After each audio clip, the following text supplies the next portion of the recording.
Mahigit na 200 guro sa Cebu at Bohol ang sumailalim sa kakaibang psychosocial stress debriefing gamit ang tinatawag na Pinoy Laughter Yoga. Exclusive ng Papatrol, Ron Gagalak. Walang tigil sa kakatawa ang mga teacher ng Cebu at Bohol na marahil ay ngayon lamang ulit nakangiti matapos ang nakakatromang pagyanig ng lupa. Ang tawag daw dito ay Pinoy Laughter Yoga na hindi pa ginagamit sa ibang bansa pero napatunayan na daw na epektibo.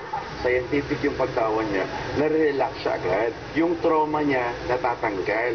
May iba-iba pang estilo ang yoga na ito. May paggalaw din ng mga katawan. At may paliwanagan din. Ganito ka nangyari sa trauma.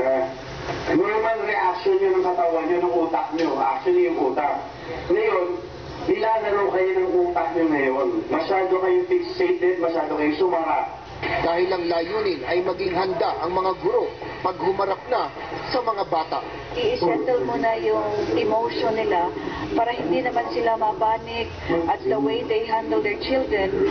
Hindi naman ikinakaila ng mga guro na ngayon lang sila ulit sumaya.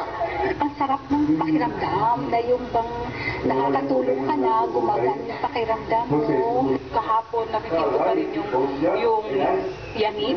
So, pero kanina nawala talaga lahat, na-release yung trauma ko, nawala talaga. Pagkatapos nito ay tututukan na nila ang mga bata, baon ang mga natutunan sa yoga sa pagbalik nila sa eskwela. Mula dito sa Bohol, Ron Gagalak, Patrol ng Pilipino.